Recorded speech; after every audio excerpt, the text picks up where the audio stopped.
Hi, hello. Welcome back to my YouTube channel.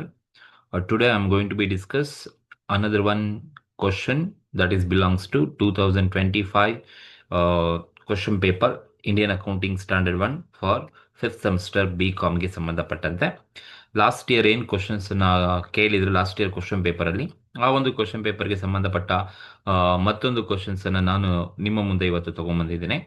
So ಈ ಒಂದು question ಪೇಪರ್ನ ಎಲ್ಲ ವಿಡಿಯೋಸ್ಗಳು ಕೂಡ ನನ್ನ ಈ ಒಂದು ಯೂಟ್ಯೂಬ್ ಚಾನಲಲ್ಲಿ ಆಲ್ರೆಡಿ ಅಪ್ಲೋಡ್ ಮಾಡಿದ್ದೀನಿ. ಸೊ ಇನ್ನೂ ಯಾರೆಲ್ಲ ನನ್ನ ಒಂದು ಯೂಟ್ಯೂಬ್ ಚಾನಲ್ಗೆ ಸಬ್ಸ್ಕ್ರೈಬ್ ಮಾಡಿಲ್ಲ, ದಯವಿಟ್ಟು ಸಬ್ಸ್ಕ್ರೈಬ್ ಮಾಡಿ ಅಂತ ಹೇಳ್ತಾ, ಸೊ ಇವತ್ತಿನ ಒಂದು ಕ್ವಶನ್ಸನ್ನು ನಾನು ನಿಮಗೆ ಹೇಗೆ ಆನ್ಸರ್ಸನ್ನು ಮಾಡಬೇಕು ಅಂತ, ಯಾಕೆಂದರೆ ಈ ಒಂದು ಕ್ವಶನ್ ಬಾರೋಯಿಂಗ್ ಕಾಸ್ಟ್ ಮೇಲೆ ಕೇಳಿದ್ದಾರೆ. ಸೊ ನೀವು ಹಿಂದೆ ಇರತಕ್ಕಂಥ ಎಲ್ಲ ಕ್ವಶನ್ ಪೇಪರ್ಗಳನ್ನ ನೋಡಿದ್ರೆ ಅಲ್ಲಿ ಬೇರೆ ಥರ ಬಾರೋಯಿಂಗ್ ಕಾಸ್ಟನ್ನು ಕ್ವಶನ್ಸ್ ಕೇಳಿದರೆ, ಈ ಕ್ವಶನ್ ಸ್ವಲ್ಪ ಸ್ಮಾಲ್ ಚೇಂಜಸ್ ಇರ್ತಕ್ಕಂಥದ್ದು. ಹಾಗಾಗಿ ಈ ಕ್ವಶನ್ಸ್ ಅನ್ನ ಈ ತರ ಕೊಟ್ಟಾಗ ಹೇಗೆ ಆನ್ಸರ್ಸ್ ಅನ್ನ ಮಾಡಬೇಕು ಅನ್ನೋದು ನಾನು ನಿಮ್ಗೆ ಈಸಿಯಾಗಿ ತಿಳಿಸ್ಕೊಡ್ತೀನಿ. ಎಸ್, ಕ್ವಶನ್ಸ್ ಅನ್ನ ಫಸ್ಟ್ ಡಿಸ್ಕಷನ್ಸ್ ಅನ್ನ ಮಾಡ್ತಾ ಹೋಗೋಣ. ಸೊ ಇಲ್ಲಿ ನೋಡಿ, ಕ್ವಶನ್ ನಂಬರ್ 10 ಏನಲ್ಲಿ ಕೇಳಿರೋದು, Symphony Limited on 1st April 2023 borrowed 9% 60 lakh to finance the construction of 2 qualifying assets. ಅಂದ್ರೆ ಆ ಒಂದು ಕಂಪನಿ 1st April 2023ನಲ್ಲಿ ಬಾರೋ ಮಾಡ್ತಾ ಇದೆ ನೋಡಿ. ಬಾರೋಡ್ ಅಂದ್ರೆ ಸಾಲ ತಗೊಂಡ್ಬರ್ತಾ ಇದೆ. 9%ಗೆ ಸಾಲ ತಗೊಂಡ್ಬರ್ತಾ ಇದೆ.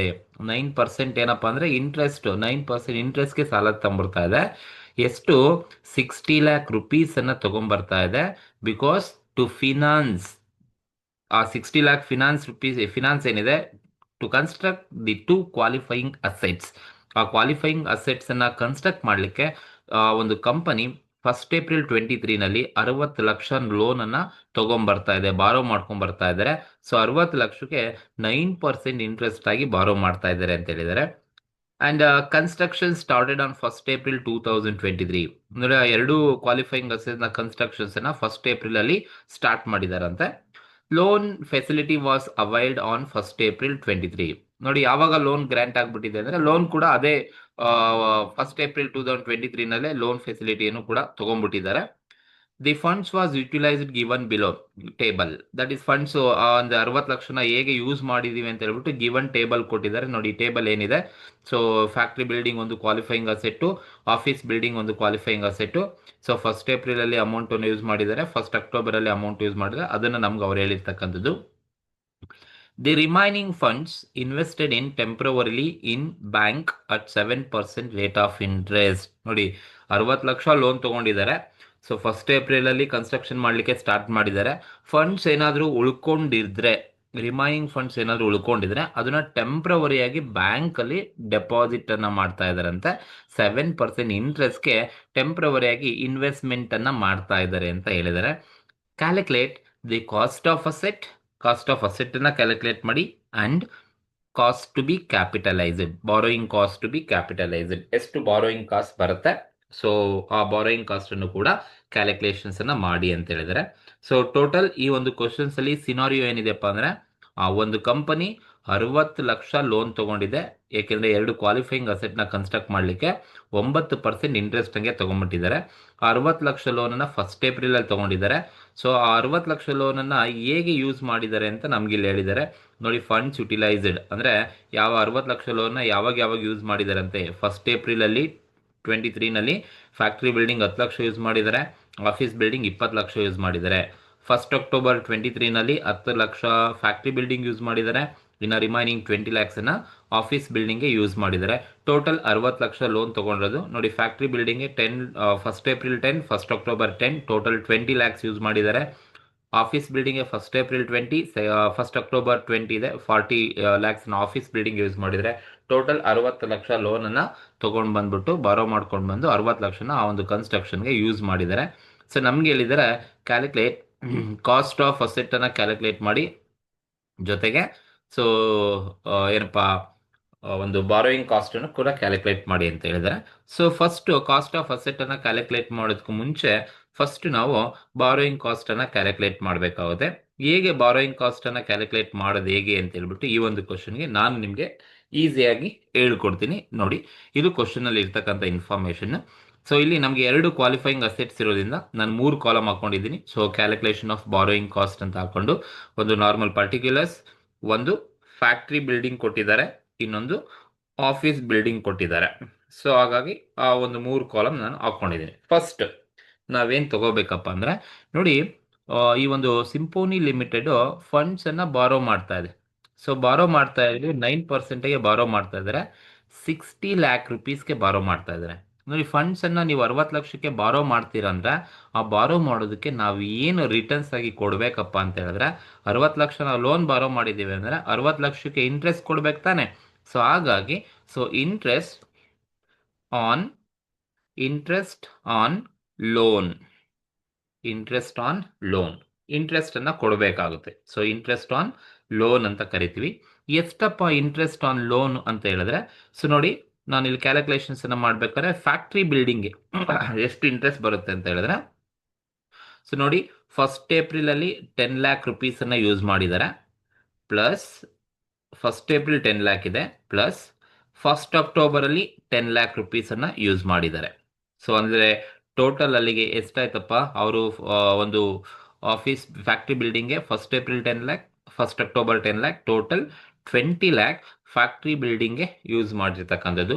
ಈ 20 lakh ಮೇಲೆ ಎಷ್ಟು ಪರ್ಸೆಂಟ್ ಇಂಟ್ರೆಸ್ಟ್ ಅಂತೆ, 9% ಇಂಟ್ರೆಸ್ಟ್ ಅಂತ ಹೇಳಿದ್ದಾರೆ. ಸೊ 9%, ದಟ್ ಈಸ್ 9/100, 9% ಇಂಟ್ರೆಸ್ಟ್ ಅನ್ನ ಮಾಡಿದ್ರೆ ಸೊ ನಮಗೆ ಎಷ್ಟಪ್ಪ ಬರುತ್ತೆ ಅಂತ ಹೇಳಿದ್ರೆ, ಸೊ 20 lakh ಮೇಲೆ ಸೊ 9% ಮಾಡಿದ್ರೆ ನಮಗೆ 1,80,000 ಇಂಟ್ರೆಸ್ಟ್ ಬರುತ್ತೆ. ಇದು interest on loan for factory ಬಿಲ್ಡಿಂಗ್ಗೆ 1,80,000 interest on loan on factory building. ಅರ್ಥ ಆಯ್ತಾ? ಹೇಗೆ 1,80,000 ಬಂತು ಅಂದ್ರೆ ನೋಡಿ, ಇಲ್ಲಿ ಫ್ಯಾಕ್ಟ್ರಿ ಬಿಲ್ಡಿಂಗ್ಗೆ ಸೊ 1st April ಅಲ್ಲಿ 10 ಲಕ್ಷ ಕೊಟ್ಟಿದ್ದಾರೆ, 1st October ಅಲ್ಲಿ 10 ಲಕ್ಷ ಕೊಟ್ಟಿದ್ದಾರೆ. ಟೋಟಲ್ ಫ್ಯಾಕ್ಟ್ರಿ ಬಿಲ್ಡಿಂಗ್ಗೆ ಟೋಟಲ್ ಲೋನ್ ಅಲ್ಲಿ 60 ಲಕ್ಷ ಲೋನ್ ಅಲ್ಲಿ ಟೋಟಲ್ ಎಷ್ಟು ಯೂಸ್ ಮಾಡಿದ್ದಾರೆ ಫ್ಯಾಕ್ಟ್ರಿ ಬಿಲ್ಡಿಂಗ್ ಅಂದ್ರೆ 10 lakh plus 10 lakh 20 lakh factory ಬಿಲ್ಡಿಂಗ್ಗೆ ಯೂಸ್ ಮಾಡಿದ್ದಾರೆ.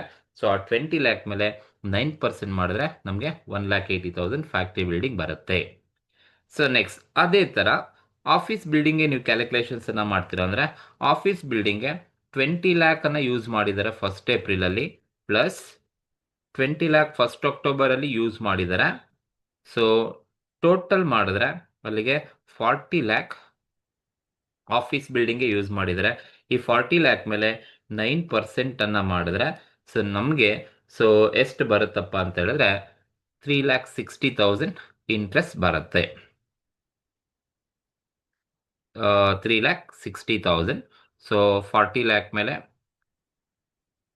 ಇಂಟು 9% ಮಾಡಿದ್ರೆ 3,60,000 ಇಂಟ್ರೆಸ್ಟ್ ಆನ್ ಲೋನ್ ಬರುತ್ತೆ. That is the first thing, interest on loan. ನೋಡಿ, ಟೋಟಲ್ ಲೋನ್ ತಗೊಂಡಿದೆ ಎಷ್ಟಪ್ಪ, 60 ಲಕ್ಷ. ಸೊ 60 ಲಕ್ಷದ ಮೇಲೆ ನೀವು 9% ಮಾಡಿದ್ರು 5,40,000 ಬರುತ್ತೆ. ಸೊ 60 ಲಕ್ಷದ ಮೇಲೆ 9% ಮಾಡಿದ್ರು ಕೂಡ ನಿಮಗೆ ಸೊ 60 ಲಕ್ಷದ ಮೇಲೆ ನಿಮಗೆ 9% ಮಾಡಿದ್ರು ಕೂಡ 5,40,000 ಬರುತ್ತೆ. ಸೊ ಆ 60 ಲಕ್ಷದ ಮೇಲೆ ನೀವು 9% ಮಾಡಿದಾಗ ಏನು 5,40,000 ಬರುತ್ತೆ. ಇಲ್ಲಿ 60 ಲಕ್ಷನ 2 ಅಸೆಟ್ಸ್ಗೆ ಯೂಸ್ ಮಾಡಿದ್ದೀನಿ ಅಂತ ಹೇಳಿದ್ದಾರೆ. ಹಾಗಾಗಿ ಮೊದಲನೇ ಅಸೆಟ್ ಫ್ಯಾಕ್ಟ್ರಿ ಬಿಲ್ಡಿಂಗ್ಗೆ 10 ಲಕ್ಷ ಪ್ಲಸ್ 10 ಲಕ್ಷ 2 ಸಲ ಯೂಸ್ ಮಾಡಿದರೆ ಟೋಟಲ್ 20 lakh ಮೇಲೆ 9% ಮಾಡಿದ್ರೆ 1,80,000. ಆ್ಯಂಡ್ ಆಫೀಸ್ ಬಿಲ್ಡಿಂಗ್ಗೆ 20 lakh ನೋಡಿದ್ರೆ ಟೋಟಲ್ 40 ಯೂಸ್ ಮಾಡಿದರೆ 40 lakh ಮೇಲೆ 9% ಅನ್ನ ಮಾಡಿದ್ರೆ 40 lakh ಮೇಲೆ 9% ಮಾಡಿದ್ರೆ ಸೊ 3,60,000 ಬರುತ್ತೆ. ಸೊ ಬೇಕಾದ್ರೆ ನೀವೀಗ 3,60,000 ಪ್ಲಸ್ 1,80,000 ಇಂಟ್ರೆಸ್ಟ್ ಎರಡೂ ಆಡ್ ಮಾಡಿ ನಿಮಗೆ ಟೋಟಲ್ 5,40,000 ಇಂಟ್ರೆಸ್ಟ್ ಅಲ್ಲೇ ಬರುತ್ತೆ, 60 ಲಕ್ಷದ ಮೇಲೆ ಬರುತ್ತೆ. ಇದು ಫಸ್ಟ್ ಇಂಟ್ರೆಸ್ಟ್ ಅನ್ನ ಕ್ಯಾಲ್ಕುಲೇಟ್ ಮಾಡಬೇಕು. ಎಷ್ಟು ಲೋನ್ ತಗೊಂಡಿದ್ದಾರೆ, ಆ ಲೋನ್ ಅನ್ನ ಯಾವ್ಯಾವ ಅಸೆಟ್ಸ್ಗೆ ಯೂಸ್ ಮಾಡಿದ್ದಾರೆ, ಎಷ್ಟೆಷ್ಟು ಯೂಸ್ ಮಾಡಿದ್ದಾರೆ ನೋಡಿ, ಅದ್ರ ಮೇಲೆ ನಾವು ಇಂಟ್ರೆಸ್ಟ್ ಅನ್ನ ಕೊಡಬೇಕು ಒಂದು. ಸೊ ಇದು interest on loan for both factory building and office building ಅಂತ ಕರಿತೀವಿ. ನೆಕ್ಸ್ಟ್ ಏನ್ ಲೆಸ್ ಮಾಡ್ಬೇಕಪ್ಪ ಅಂತ ಹೇಳಿದ್ರೆ ನೋಡಿ, ಇದು ನಾವು ಇಂಟ್ರೆಸ್ಟ್ 60 ಲಕ್ಷ ಲೋನ್ ತಗೊಂಬಂದಿರೋದಕ್ಕೆ ನಾನು ಇಂಟ್ರೆಸ್ಟ್ ಅನ್ನ ಕೊಡಬೇಕು. ಫ್ಯಾಕ್ಟ್ರಿ ಬಿಲ್ಡಿಂಗ್ ಇಷ್ಟು ಖರ್ಚು ಮಾಡ್ತಾ ಇದ್ದೀನಿ, ಆಫೀಸ್ ಬಿಲ್ಡಿಂಗ್ ಇಷ್ಟು ಖರ್ಚು ಮಾಡ್ತಾ ಇದ್ದೀನಿ, ಟೋಟಲ್ ಬಾರೋ ಮಾಡೋದು 60 ಲಕ್ಷಕ್ಕೆ ನಾನು ಇಂಟ್ರೆಸ್ಟ್ ಕೊಡಬೇಕು. ಸೊ ಏನನ್ನ ಲೆಸ್ ಮಾಡಬೇಕು ಅಂತ ಹೇಳಿದ್ರೆ, so less short term investment. Short term investment ಅಂದ್ರೆ, ಶಾರ್ಟ್ ಟರ್ಮ್ ಇನ್ವೆಸ್ಟ್ಮೆಂಟ್ ಅಂದ್ರೆ ನೋಡಿ, ಈಗ ಇದು ಕರೆಕ್ಟಾಗಿ ಅರ್ಥ ಮಾಡ್ಕೊಳ್ಳಿ. ಟೋಟಲ್ ನೋಡಿ, ಫ್ಯಾಕ್ಟ್ರಿ ಬಿಲ್ಡಿಂಗ್ಗೆ ನಾನು ಟೋಟಲ್ ಯೂಸ್ ಮಾಡೋದು ಎಷ್ಟಪ್ಪ, 20 ಲ್ಯಾಕ್. ಆಫೀಸ್ ಬಿಲ್ಡಿಂಗ್ಗೆ ಟೋಟಲ್ ಯೂಸ್ ಮಾಡೋದು 40 ಲ್ಯಾಕ್. ಸೊ ನೋಡಿ, ನಾನು ಈ 20 ಲ್ಯಾಕ್ ಮತ್ತು 40 ಲ್ಯಾಕ್ ಯೂಸ್ ಮಾಡೋದಕ್ಕೆ ನಾನು 9% ಇಂಟ್ರೆಸ್ಟನ್ನು ಕೊಡಬೇಕು ಟೋಟಲ್, ಸರಿನಾ? ಬಟ್ ನಾವು ಇಲ್ಲೊಂದು ಸೆಂಟೆನ್ಸ್ ಹೇಳಿದ್ದಾರೆ ನೋಡಿ, the remaining funds invested temporarily in bank at 7% rate of interest. ನೋಡಿ, ನಾವು ಲೋನ್ ತೊಗೊಂಬಂದ್ರೆ ನಾವು ಇಂಟ್ರೆಸ್ಟ್ ಕೊಡಬೇಕು, ಬಟ್ ನಾವೇ ಬ್ಯಾಂಕಲ್ಲಿ ಡೆಪಾಸಿಟ್ ಮಾಡಿದ್ದೀವಿ ಅಂದರೆ ನಮಗೆ ಇಂಟ್ರೆಸ್ಟ್ ಬರುತ್ತೆ. ಆ ಇಂಟ್ರೆಸ್ಟ್ ಬಂದರೆ ನಾನು ಇಂಟ್ರೆಸ್ಟ್ ರಿಸೀವ್ಡ್ ಅಂತ ಕರಿತೀನಿ. ಶಾರ್ಟ್ ಟರ್ಮ್ ಇನ್ವೆಸ್ಟ್ಮೆಂಟ್ ಮಾಡೋದಕ್ಕೆ ನನಗೆ ಇಂಟ್ರೆಸ್ಟ್ ರಿಸೀವ್ ಆಗುತ್ತೆ. ಇಂಟ್ರೆಸ್ಟ್ ರಿಸೀವ್ ಆದರೆ ನಾವು ಆ ಇಂಟ್ರೆಸ್ಟನ್ನು ಲೆಸ್ ಮಾಡಬೇಕು. ಎಷ್ಟು ಇಂಟ್ರೆಸ್ಟ್ ಕ್ಯಾಲ್ಕುಲೇಷನ್ಸ್ ಮಾಡಬೇಕು ಅಂತ ಹೇಳಿದ್ರೆ ನೋಡಿ, ನೀವು ಟೋಟಲ್ ಫ್ಯಾಕ್ಟ್ರಿ ಬಿಲ್ಡಿಂಗ್ಗೆ ಯೂಸ್ ಮಾಡೋದು 20 ಲ್ಯಾಕ್. ಸೊ ನೀವು 20 ಲ್ಯಾಕನ್ನು ಫಸ್ಟ್ ಏಪ್ರಿಲಲ್ಲೇ ಯೂಸ್ ಮಾಡಿದ್ದೀರಾ? ಇಲ್ಲ ನೋಡಿ, ಟೋಟಲ್ ಲೋನ್ ಇರೋದು ಫ್ಯಾಕ್ಟ್ರಿ ಬಿಲ್ಡಿಂಗಲ್ಲಿ 20 ಲಕ್ಷ ಇದೆ. 20 ಲಕ್ಷ ನೀವು ಫಸ್ಟ್ ಏಪ್ರಿಲಲ್ಲಿ ಯೂಸ್ ಮಾಡೋದು ಎಷ್ಟು? 10 ಲಕ್ಷ ಮಾತ್ರ ಫಸ್ಟ್ ಏಪ್ರಿಲಲ್ಲಿ ಯೂಸ್ ಮಾಡಿದ್ದೀರಾ. ಫಸ್ಟ್ ಏಪ್ರಿಲಲ್ಲಿ ಓನ್ಲಿ 10 ಲ್ಯಾಕ್ ರುಪೀಸನ್ನು ಯೂಸ್ ಮಾಡಿದ್ದೀರಾ. ಅಂದರೆ ಇನ್ನು 10 ಲಕ್ಷ ನೀವು ಯಾವಾಗ ಯೂಸ್ ಮಾಡೋದು ಅಂದರೆ ಅಕ್ಟೋಬರ್ವರೆಗೂ ನೀವು ಯೂಸ್ ಮಾಡಿಲ್ಲ, ಫಸ್ಟ್ ಅಕ್ಟೋಬರಲ್ಲಿ ಯೂಸ್ ಮಾಡಿದ್ದೀರಾ. ನೀವು ಟೋಟಲ್ 20 ಲ್ಯಾಕ್ ಫ್ಯಾಕ್ಟ್ರಿ ಬಿಲ್ಡಿಂಗಲ್ಲಿದೆ, 10 ಲಕ್ಷ ಮಾತ್ರ ಫಸ್ಟ್ ಏಪ್ರಿಲಲ್ಲಿ ಯೂಸ್ ಮಾಡಿದ್ದೀರ ಅಂದರೆ, so April, May, June, July, August, September, ಇನ್ನು 6 ಮಂತ್ವರೆಗೂ ಕೂಡ ನೀವು ಇನ್ನು ಉಳ್ಕೊಂಡಿರ್ತಕ್ಕಂಥ 10 ಲಕ್ಷವನ್ನು ನೀವು ಯೂಸ್ ಮಾಡಿಲ್ಲ. ಅರ್ಥ ಆಯ್ತಾ? ಟೋಟಲ್ ಇರೋದು 20 ಲಕ್ಷ ಫ್ಯಾಕ್ಟ್ರಿ ಬಿಲ್ಡಿಂಗ್ಗೆ ಕೊಟ್ಟಿರೋದು. 20 ಲಕ್ಷನೂ ಫಸ್ಟ್ ಏಪ್ರಿಲಲ್ಲೇ ಖರ್ಚು ಮಾಡಿದಾರಾ? ಇಲ್ಲ, ಫಸ್ಟ್ ಏಪ್ರಿಲಲ್ಲಿ 10 ಲಕ್ಷ ಮಾತ್ರ ಖರ್ಚು ಮಾಡಿದ್ದಾರೆ. ಹಾಗಾಗಿ ಇನ್ನು 10 ಲಕ್ಷ ಅವರು ಖರ್ಚು ಮಾಡಿಲ್ಲ. ಸೊ ಹಾಗಾಗಿ ಇನ್ನು 10 ಲಕ್ಷ ಫಸ್ಟ್ ಅಕ್ಟೋಬರ್ವರೆಗೂ ಮಾತ್ರ ಅವರು ಯೂಸ್ ಮಾಡಿಲ್ಲ. ಹಾಗಾಗಿ April, May, June, July, August, ಸೆಪ್ಟೆಂಬರ್ವರೆಗೂ ಅವರು ಅದನ್ನು ಯೂಸ್ ಮಾಡೇ ಇಲ್ಲ. ಯೂಸ್ ಮಾಡೋದು ಅಕ್ಟೋಬರಲ್ಲಿ ಯೂಸ್ ಮಾಡಿದ್ದಾರೆ. ಹಾಗಾಗಿ ಆ 10 ಲಕ್ಷನ ನಾವು ಬೇರೆ ಕಡೆ ಟೆಂಪ್ರವರಿಯಾಗಿ ಇನ್ವೆಸ್ಟ್ಮೆಂಟನ್ನು ಮಾಡಿರ್ತಾರೆ ಅಂತ ಅರ್ಥ. ಸೊ ಹಾಗಾಗಿ 7% ಆ 10 ಲ್ಯಾಕ್ ಮೇಲೆ ನಾವು ಕ್ಯಾಲ್ಕುಲೇಟ್ ಮಾಡಬೇಕು. ನೋಡಿ, 7% 1 ವರ್ಷಕ್ಕೆ, ಬಟ್ ನಾನು ಇನ್ವೆಸ್ಟ್ಮೆಂಟ್ ಮಾಡೋದು ಏಪ್ರಿಲಿಂದ ಹಿಡಿದು ಸೆಪ್ಟೆಂಬರ್ವರೆಗೂ ಮಾತ್ರ ಯೂಸ್ ಮಾಡಿದ್ದೀನಿ. ಅಂದರೆ April, May, June, July, August, September, ಅಂದರೆ 6 ಮಂತ್ ಮಾತ್ರ ನನಗೆ ಇಂಟ್ರೆಸ್ಟ್ ಬರ್ತಾ ಹೋಗುತ್ತೆ. ಹಾಗಾಗಿ 10 ಲ್ಯಾಕ್ ಮೇಲೆ ಸೊ ನಾನು 7% ಏನಿರುತ್ತೆ, 7% ಇಂಟು 6/12 ಮಾಡಿದ್ರೆ ನಮಗೆ 35,000 ಇಂಟ್ರೆಸ್ಟ್ ಬರುತ್ತೆ. ಹಾಗಾಗಿ ಈ 35,000ಅನ್ನು ನಾವು ಇನ್ಕಮ್ ಶಾರ್ಟ್ ಟರ್ಮ್ ಇನ್ವೆಸ್ಟ್ಮೆಂಟ್ ಅಂತ ಕರಿತೀವಿ, ಅಥವಾ ಇಂಟ್ರೆಸ್ಟ್ ರಿಸೀವ್ಡ್ ಅಂತ ಕರಿತೀವಿ. ನಮಗೆ ಇನ್ಕಮ್ ಬರ್ತಾ ಇದೆ, ಆ ಇನ್ಕಮ್ ಬರ್ತಾ ಇರೋದ್ರಿಂದ ಅದನ್ನು ನಾವು ಡಿಡಕ್ಟ್ ಮಾಡಬೇಕಾಗುತ್ತೆ. ಸೊ ಇದು ಫ್ಯಾಕ್ಟ್ರಿ ಬಿಲ್ಡಿಂಗ್ ರಿಲೇಟೆಡ್ ಇನ್ಫಾರ್ಮೇಷನ್. ಅದೇ ಆಫೀಸ್ ಬಿಲ್ಡಿಂಗಲ್ಲಿ ನೋಡಿ ಎಷ್ಟಿದೆ. ಆಫೀಸ್ ಬಿಲ್ಡಿಂಗಲ್ಲಿ ಟೋಟಲ್ ಇರೋದು ಎಷ್ಟಪ್ಪ? ಟೋಟಲ್ ಆಫೀಸ್ ಬಿಲ್ಡಿಂಗಲ್ಲಿ 40 ಲ್ಯಾಕ್ ಇರೋದು. ಟೋಟಲ್ 20 + 20 ಟೋಟಲ್ 40 ಲ್ಯಾಕ್ ಫಂಡ್ಸ್ ಇರೋದು. ಬಟ್ ಫಸ್ಟ್ ಏಪ್ರಿಲಲ್ಲಿ ಯೂಸ್ ಮಾಡ್ತಾ ಇರೋದು ಎಷ್ಟು ನೋಡಿ? ಫಸ್ಟ್ ಏಪ್ರಿಲಲ್ಲಿ ಬರೀ 20 ಲ್ಯಾಕ್ ಮಾತ್ರ ಯೂಸ್ ಮಾಡ್ತಾ ಇದ್ದಾರೆ. ಅಂದರೆ ಟೋಟಲ್ ಇರೋದು 40 ಲ್ಯಾಕ್ ಅಲೋಕೇಟ್ ಮಾಡೋದು, ಬಟ್ 20 ಲ್ಯಾಕ್ ಮಾತ್ರ ಫಸ್ಟ್ ಏಪ್ರಿಲ್ ಯೂಸ್ ಮಾಡ್ತಾರೆ. ಅಂದರೆ ಇನ್ನು ರಿಮೈನಿಂಗ್ 20 ಲ್ಯಾಕನ್ನು ಫಸ್ಟ್ ಅಕ್ಟೋಬರ್ವರೆಗೂ ಯೂಸ್ ಮಾಡ್ತಾ ಇಲ್ಲ. ಅಂದರೆ ಅದು ಬಳಸ್ಕೊಂಡಿಲ್ಲ ಅಂದರೆ ಬೇರೆ ಕಡೆ ಅವರು ಬ್ಯಾಂಕಲ್ಲಿ ಇನ್ವೆಸ್ಟ್ಮೆಂಟ್ ಮಾಡಿದ್ದಾರೆ ಅಂತ, ಅದೇ ಸರ್ಪ್ಲಸ್ ಅಮೌಂಟ್ ಅಥವಾ ರಿಮೈನಿಂಗ್ ಫಂಡ್ಸ್ ಏನು ಉಳ್ಕೊಂಡಿರುತ್ತೆ ಅದನ್ನು ಇನ್ವೆಸ್ಟ್ಮೆಂಟ್ ಮಾಡಿದ್ದೀನಿ ಅಂತ ಅವ್ರು ಹೇಳ್ತಾ ಇದ್ದಾರೆ. ಸೊ ಹಾಗಾಗಿ ಅವರು ಇನ್ವೆಸ್ಟ್ಮೆಂಟನ್ನು ಮಾಡಿರ್ತಕ್ಕಂಥದ್ದು. ಸೊ 10 ಲಕ್ಷ ಮಾತ್ರ ಯೂಸ್ ಮಾಡಿದ್ದಾರೆ. ಸೊ ರಿಮೈನಿಂಗ್ 20 ಲ್ಯಾಕ್ಸನ್ನು 20 ಲ್ಯಾಕ್ ಯೂಸ್ ಮಾಡಿದ್ದಾರೆ. ಇನ್ನು 20 ಲ್ಯಾಕ್ ಏನು ಯೂಸ್ ಮಾಡಿಲ್ಲ, ಇದನ್ನು ಟೆಂಪ್ರವರಿಯಾಗಿ ಇನ್ವೆಸ್ಟ್ಮೆಂಟನ್ನು ಮಾಡಿದಾರಂತೆ. ಈ ಟೆಂಪ್ರವರಿಯಾಗಿ ಇನ್ವೆಸ್ಟ್ಮೆಂಟನ್ನು ಮಾಡಿದ್ರೆ ಅದು ಕೂಡ 6 ಮಂತಿಗೆ ಮಾತ್ರ ಇರೋದು. ಯಾಕೆಂದರೆ ಏಪ್ರಿಲಿಂದ ಹಿಡಿದು ನಾವು ಸೆಪ್ಟೆಂಬರ್ವರೆಗೂ ತೊಗೊಂಡ್ರೆ 6 ಮಂತ್ ಬರುತ್ತೆ. 6 ಮಂತಿಗೆ ನಾವು ಕ್ಯಾಲ್ಕುಲೇಷನ್ಸನ್ನು ಮಾಡಬೇಕಾಗುತ್ತೆ. ಸೊ ಹಾಗಾಗಿ ನೀವು 20 ಲ್ಯಾಕ್ ಮೆಂಟು 7% ಮಾಡಿದ್ರೆ ಸೊ ನಮಗೆ 20 ಲ್ಯಾಕ್ ಯೂಸ್ ಮಾಡಿರ್ತಕ್ಕಂಥದ್ದು, ರಿಮೈನಿಂಗ್ 20 ಲ್ಯಾಕ್ ಯೂಸ್ ಮಾಡಿಲ್ಲ, ಇಂಟು 7% ಡಿವೈಡೆಡ್ ಬೈ ಇಂಟು 6/12 ಮಾಡಿದ್ರೆ ನಮಗೆ 70,000 ಇಂಟ್ರೆಸ್ಟ್ ರಿಸೀವ್ ಆಗುತ್ತೆ. ಇದು 70,000 ನಮಗೆ ಇಂಟ್ರೆಸ್ಟ್ ಬಂದಿರೋದು ಶಾರ್ಟ್ ಟರ್ಮ್ ಇನ್ವೆಸ್ಟ್ಮೆಂಟ್. ಈಗ ನೀವು ಇಂಟ್ರೆಸ್ಟ್ ಆನ್ ಲೋನ್ ಮೇಲೆ ಇದನ್ನು ಲೆಸ್ ಮಾಡಬೇಕು. ಈಗ ಲೆಸ್ ಮಾಡಿದ್ರೆ ನಿಮಗೆ ಬರ್ತಕ್ಕಂಥದ್ದೇ ಬಾರೋಯಿಂಗ್ ಕಾಸ್ಟ್.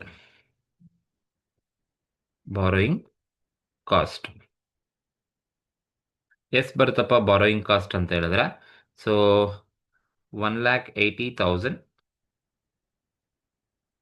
ಮೈನಸ್ 35,000 ಮೈನಸ್ ಮಾಡಿದ್ರೆ ನಿಮಗೆ 1,45,000. ಬರುತ್ತೆ. ಅಂಡ್ ಸೆಕೆಂಡ್ ಕಾಲಮ್ ಅಲ್ಲಿ 3,60,000 ಅಲ್ಲಿ -70,000 ಮೈನಸ್ ಮಾಡಿದ್ರೆ ನಮಗೆ 2,90,000 ಬರುತ್ತೆ. 2,90,000 ಬರುತ್ತೆ. ಇದು ಬಾರೋಯಿಂಗ್ ಕಾಸ್ಟ್ ಅಂತ ಕರಿತೀವಿ. ಸೊ ನಮಗೆ ಕೇಳಿರೋದು first one borrowing cost. Simple, ನಾವು ಟೋಟಲ್ ಎಷ್ಟು ಲೋನ್ ತಂದಿದ್ದಾರೆ, ಎರಡು ಅಸೆಟ್ಗೆ ಎಷ್ಟೆಷ್ಟು ಅಲೋಕೇಟ್ ಮಾಡಿದರೆ ಟೋಟಲ್ ನೋಡ್ಕೊಳ್ಳಿ. ಯಾವ ಡೇಟರ್ ಆದರೂ ಅವ್ರು ಅಲೋಕೇಟ್ ಮಾಡಲಿ. ಟೋಟಲ್ ಒಂದು ಅಸೆಟ್ಗೆ ಎಷ್ಟು ಖರ್ಚು ಮಾಡಿದ್ದಾರೆ. So 10 lakh first April, 10 lakh first October, total 20 lakh ತೊಗೊಂಬಂದಿದ್ದಾರೆ. ಈ 20 ಲ್ಯಾಕ್ ಮೇಲೆ ಡೈರೆಕ್ಟ್ 9% ಕೊಡಿ, 1,80,000 ಫ್ಯಾಕ್ಟ್ರಿ ಬಿಲ್ಡಿಂಗ್ ಬರುತ್ತೆ. ಅದೇ ಥರ 20 lac first April, 20 lac first October, 40 ಲ್ಯಾಕನ್ನು ಆಫೀಸಿಗೆ ತಂದಿದ್ದಾರೆ. ಸೊ ಅದ್ರ ಮೇಲೆ 9% ಮಾಡಿದ್ರೆ 3,60,000 ಬರುತ್ತೆ. ಸೊ ನೋಡಿ, ತಂದಿರೋ 20 ಲ್ಯಾಕ್ ಮತ್ತು 40 ಲ್ಯಾಕು ಫಸ್ಟ್ ಏಪ್ರಿಲಲ್ಲೇ ಯೂಸ್ ಮಾಡಿದ್ರೆ ನನಗೆ ಯಾವುದೇ ಶಾರ್ಟ್ ಟರ್ಮ್ ಇನ್ವೆಸ್ಟ್ಮೆಂಟ್ ಇರ್ತಿರ್ಲಿಲ್ಲ. ಬಟ್ ಫಸ್ಟ್ ಏಪ್ರಿಲಲ್ಲಿ ಅವ್ರು ಯೂಸ್ ಮಾಡಿದ್ರು ಓನ್ಲಿ 10 ಲ್ಯಾಕ್ ಫ್ಯಾಕ್ಟ್ರಿ ಬಿಲ್ಡಿಂಗಲ್ಲಿ ಯೂಸ್ ಮಾಡಿದ್ದಾರೆ ಔಟ್ ಆಫ್ 20ನಲ್ಲಿ. ಸೊ ಇನ್ನು 10 ಲ್ಯಾಕ್ ಯೂಸ್ ಮಾಡಿಲ್ಲ ಅಂದರೆ ಅದನ್ನು ಇನ್ವೆಸ್ಟ್ಮೆಂಟ್ ಮಾಡಿದ್ದಾರೆ ಅಂತ ಅರ್ಥ. ಯಾಕೆಂದ್ರೆ ಅವರೇ ಕ್ವಶನಲ್ಲಿ ಹೇಳ್ಬಿಟ್ಟಿದ್ದಾರೆ. So remaining funds are temporarily invested in bank for 7% rate of interest ಅಂತ. ಸೊ ಹಾಗಾಗಿ ನೀವು ಆ ಶಾರ್ಟ್ ಟರ್ಮ್ ಇನ್ವೆಸ್ಟ್ಮೆಂಟ್ ಏನು ಬರುತ್ತೆ ಎರಡು ಅಸೆಟ್ಸಲ್ಲಿ ನೀವು ಕ್ಯಾಲ್ಕುಲೇಟ್ ಮಾಡಿ ಲೆಸ್ ಮಾಡಿದಾಗ ನಿಮಗೆ ಬಾರೋಯಿಂಗ್ ಕಾಸ್ಟ್ ಸಿಗುತ್ತೆ. ಇದು ಬಾರೋಯಿಂಗ್ ಕಾಸ್ಟನ್ನು ಕ್ಯಾಲ್ಕುಲೇಟ್ ಮಾಡೋದು.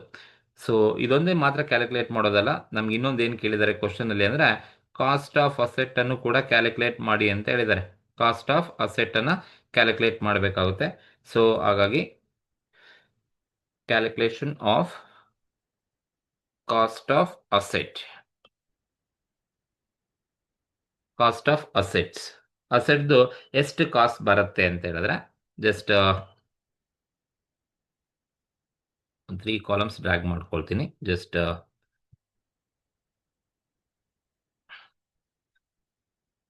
particulars, this is factory building,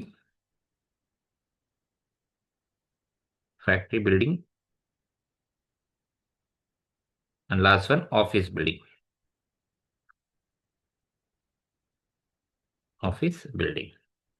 so particulars, factory building and ಏಕೆಂದ್ರೆ ಆ ಎರಡು ಅಸೆಟ್ದು ನಾವು ಕಾಸ್ಟನ್ನು ಕ್ಯಾಲ್ಕುಲೇಟ್ ಮಾಡಬೇಕಾಗಿರೋದ್ರಿಂದ ಸೊ ಎರಡು ಅಸೆಟ್ದು ನಾವು ಕ್ಯಾಲ್ಕುಲೇಷನ್ಸನ್ನು ಮಾಡಬೇಕಾಗುತ್ತೆ. ನೋಡಿ, ಇಲ್ಲಿ ಕಾಸ್ಟನ್ನು ಕ್ಯಾಲ್ಕುಲೇಟ್ ಮಾಡಬೇಕಾದ್ರೆ ಫಸ್ಟು ನಾವು ತಗೋಬೇಕಾದ್ರೆ ಸೊ ಫ್ಯಾಕ್ಟ್ರಿ ಬಿಲ್ಡಿಂಗ್ ಮತ್ತು ಆಫೀಸ್ ಬಿಲ್ಡಿಂಗ್ಗೆ ಎಷ್ಟು ಎಕ್ಸ್ಪೆನ್ಸಸ್ ಇನ್ಕರ್ಡ್ ಆಗಿದೆ, that is expenditure incurred. So ಎಷ್ಟು ಎಕ್ಸ್ಪೆಂಡಿಚರ್ ಇನ್ಕರ್ಡ್ ಆಗಿದೆ ಅಂತ ಹೇಳಿದ್ರೆ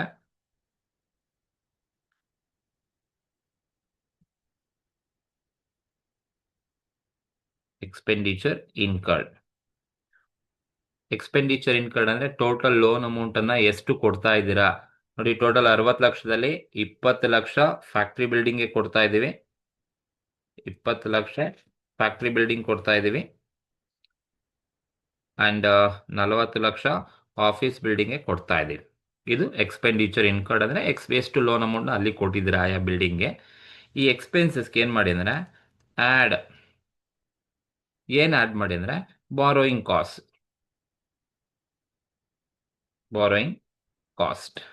ಕಾಸ್ಟ್ ನಾವೇ ಕ್ಯಾಲ್ಕುಲೇಟ್ ಮಾಡಿದ್ವಿ.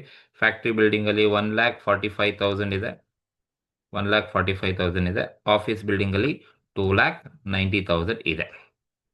So expenditure incurred to particular asset, add borrowing cost, you will get cost of asset.